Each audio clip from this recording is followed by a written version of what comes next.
एक बार भगवान गौतम बुद्ध अपने शिष्यों के साथ किसी पर्वतीय स्थल पर ठहरे थे। शाम के समय वह अपने एक शिष्य के साथ भ्रमण के लिए निकले। दोनों प्रकृति के मोहक दृश्य का आनंद ले रहे थे।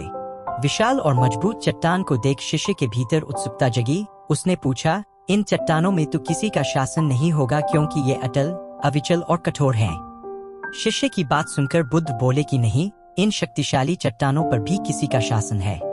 लोहे के प्रहार से इन चट्टानों के भी टुकड़े टुकड़े हो जाते हैं। इस पर शिष्य बोला, तब तो लोहा सर्वशक्तिशाली हुआ। बुद्ध मुस्कुराए और बोले, नहीं, अग्नि अपने ताप से लोहे का रूप परिवर्तित कर सकती है। उन्हें धैर्यपूर्वक सुन रहा शिष्य बोला, इसका मतलब अग्नि सबसे शक्तिवान है। बुद्ध ने फिर उसी भाव से उत्तर दिया, नहीं, जल अग्नि की उष्णता को शीतलता में परिवर्तित कर देता है तथा अग्नि को शांत कर देता है। शिष्य कुछ सोचने लग गया।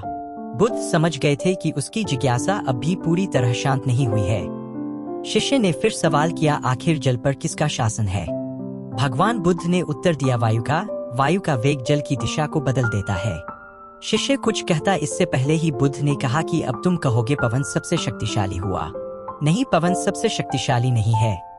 सबसे शक्तिशाली है मनुष्य की संकल्प शक्ति, क्योंकि इसी से पृथ्वी, जल, वायु, अग्नि इत्यादि को नियंत्रित किया जा सकता है। जीवन में कोई भी महत्वपूर्ण कार्य संकल्प शक्ति के बगैर असंभव है, इसलिए अपने भीतर संकल्प शक्ति का विकास करो। जब गौतम बुद्ध को हुआ अपनी भूल का एहसास, वैराग्य होने के पश्चात गौतम बुद्ध ने कई वर्ष तक जंगल में रहकर बड़ा कठोर तप किया। वहाँ उनका आहार लगभग बंद ही हो गया था। इससे शरीर सूखकर अस्थिचर्म मात्र रह गया था।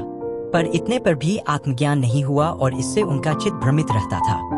एक दिन गौतम के तपस्या स्थान के पास से होकर नगर की कुछ गायिकाएं निकलीं। वे मार्ग में एक गीत गाती हुई चली जा रही थीं, जिसका आशय था कि वीणा के तारों को ढीला मत छोड़ो, अन्यथा उनसे मधुर स्वर नहीं निकलेगा। पर उनको इतना खींचो भी मत कि वे टूट जाएं। इस गीत की ध्वनि गौतम के कान में पड़ी तो अकस्मात उनको अपनी भूल का पता लग गया।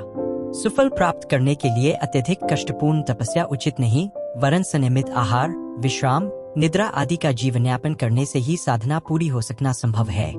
चाहे सांसारिक लक्ष्य हो और चाहे आध्यात्मिक, सफलता के लिए मध्यम मार्ग का अनुसरण करना ही उचित है।